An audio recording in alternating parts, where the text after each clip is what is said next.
ជំរាបសួរលោកស្រីប្រិយមិត្តទស្សនិកជនដែលកំពុងទស្សនាការផ្សាយកម្មវិធី11នាទីពីអប្សរានៅពេលនេះម៉ោង 5 ល្ងាចពីនាងខ្ញុំខុនស្រីណ້ອຍសូមជូននៅមេតិការព័ត៌មានសំខាន់ដូចតទៅ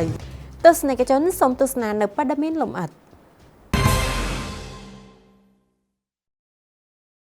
ឧត្តមសេនីយ៍តូសាមសុនមេបញ្ជាការដំណើរប្រតិបត្តិការសឹករងកំពង់ធំយុទ្ធភូមិភេទទី4បានអញ្ជើញបាក់វគ្គវឹកវើរៀនសូត្រអប់រំចិត្តសាស្ត្រផ្សព្វផ្សាយសភាពការថ្មីនិងពង្រឹងទូនាទីភារកិច្ចរបស់កងយុទ្ធពលកម្មភូមិន្ទក្នុងភារកិច្ចការពារបរណភាពទឹកដីជាតិសាសនាព្រះមហាក្សត្រក្នុងបរិបទថ្មីនៃសភាពការវិវត្តក្នុងតំបន់និងនៅលើសកលលោកនៅថ្ងៃទី13មិនិនាក្នុងការនោះឧត្តមសេនីយ៍តូសាមសុនបានលើកឡើងពីសភាពការសង្គ្រាមនៅមជ្ឈិមបូព៌ានៅតាមខ្សែបន្ទាត់ព្រំដែនកម្ពុជាថៃដែលកន្លងមកនិងបច្ចុប្បន្នភាគីថៃនៅតែធ្វើសកម្មភាពក្នុងការរំលោភបំពានលើកិច្ចព្រមព្រៀងក្នុងសេចក្តីប្រកាសរួមនៃបទជុបបាញ់ជាបន្តបន្ទាប់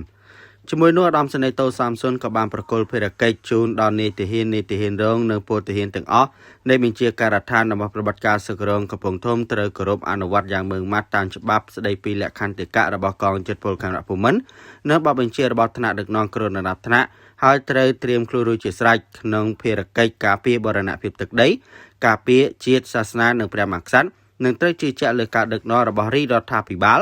ដែលដឹកនាំដោយសម្ដេចតេជោហ៊ុនសែនប្រធានព្រឹទ្ធសភានិងសម្ដេចធិបតីហ៊ុនម៉ាណែតនាយករដ្ឋមន្ត្រីក្នុងបទបង្ហាញសន្តិភាពនិងការពារបរណភាពទឹកដីដោយសន្តិវិធីនិងតាមច្បាប់អន្តរជាតិនិងសន្ធិសញ្ញាអនុសញ្ញានានាដែលនៅជាធរមាន